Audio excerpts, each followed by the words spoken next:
lively, clear, undefiled, plain, not subject to hurt, loving the things that is good, quick, which cannot be letted, ready to do good, kind to men, steadfast, sure, free from care, having all power, overseeing all things, and going through all understanding, pure and most subtile spirits.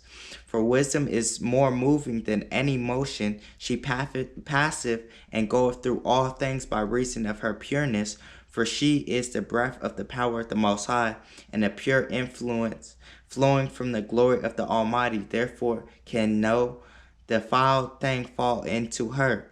For she is the brightness of the everlasting light, the unspotted mirror of the power of the Most High, and the image of his goodness. And being but one, she can do all things, and remaining in herself, she maketh all things new. And in all ages entering into holy souls, she maketh them friends of the Most High and prophets. For the Most High loveth none but him that dwelleth with wisdom. For she is more beautiful than the sun, and above all the order of stars being compared with the light, she is found before it. For after this cometh night, but vice shall not prevail against wisdom. Right? Vice shall not prevail against wisdom. Let me get the etymology, which is the one sec.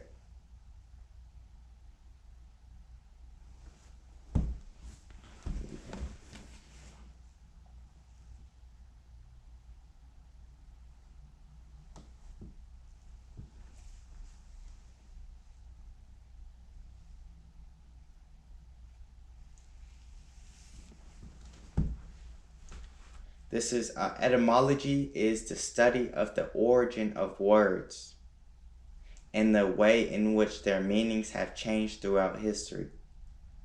Right? So the etymology of vice means moral fault, right? Wickedness, right? Moral fault, wickedness, right? So it says, for after this cometh night, but vice shall not prevail against wisdom. All right. And that's, I'm gonna get this last point real quick, because I want to touch on that. Solomon was Yahawashi, right? This is 2 Samuel, because this is all proven in the scriptures, right? This is 2 Samuel 7, verse 12 and down. And when thy days be fulfilled, this is talking to David, right?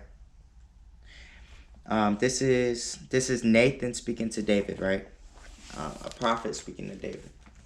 And when thy days be fulfilled, and thou shalt sleep with thy fathers, I will set up thy seed after thee, which shall proceed out of thy bowels, and will establish his kingdom.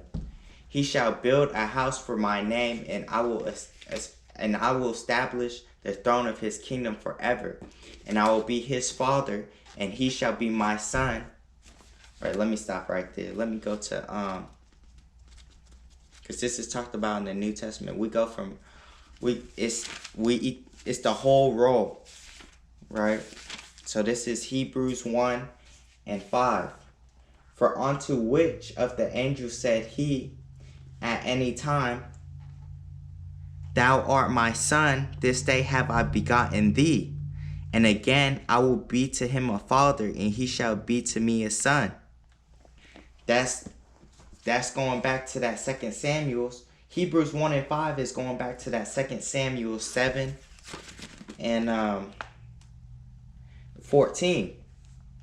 Let me read 2 Samuel 7 and 14. I will be his father, and he shall be my son. That's talking Yahawashi.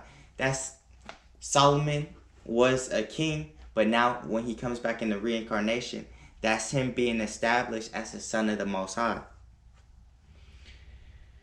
If he commit iniquity, I will chasten him with the rod of men. Right? That happened when Yahawashi was beaten by those Edomites, those Romans, the so-called Caucasians back in the day, when he was about to get sacrificed for the nation of Israel, the Negroes, Latinos, and Native Americans. Because Solomon committed iniquity by going off by worshiping other gods, right, at the end of his life, but he still died in peace, right? But when he came back, he suffered for the sins of Israel and the sins of his past life, right? If he commit iniquity, I will chasten him with the rod of men and with the stripes of the children of men. But my mercy shall not depart away from him, as I took it from Saul, whom I put away before thee. Which Saul was the king before David, right? The first king of the nation. Well, the true king is Yahawah, Bahashem, Yahawashi, Yahawah, Yahawah, Yahawashi, Yahawah, and Yahawashi, right? And then it's King David, and then it's the 12 apostles, and then it's the rest of Israel, the 144,000, and going down.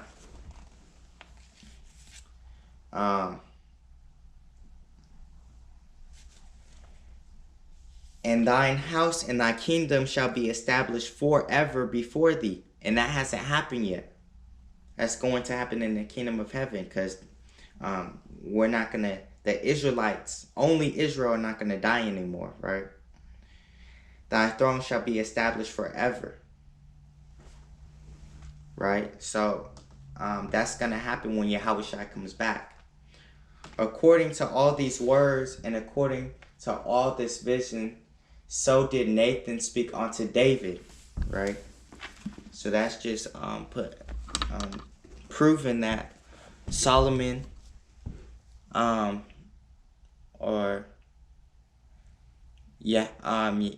Solomon was, the spirit of Solomon is Yahawashi, or was Yahawah. How do you say it?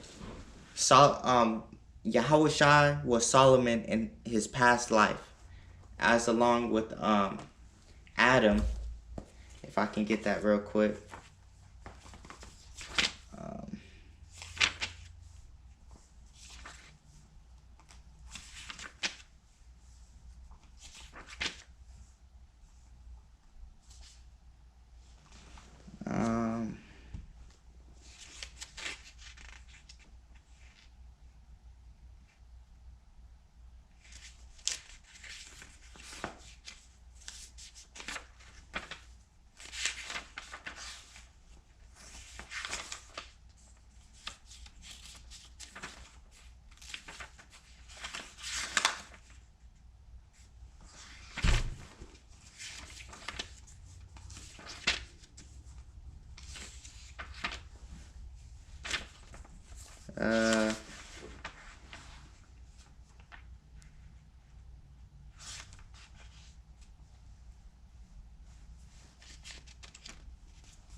I believe it's in Second Ezra's. I mean, yeah, but I'm not seeing it.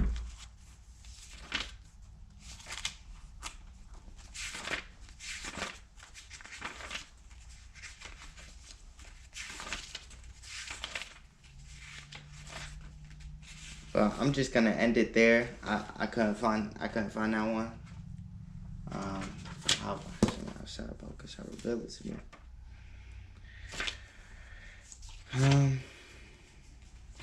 But yeah, that's. Let me see.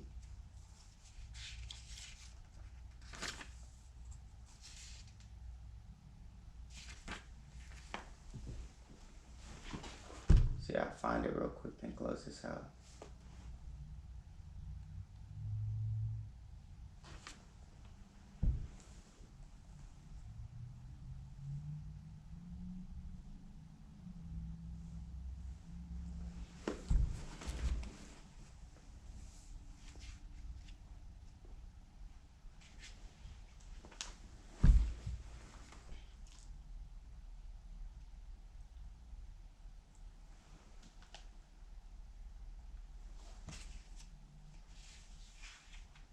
Oh, okay.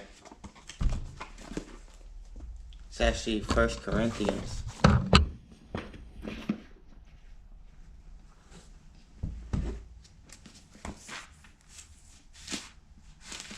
Okay.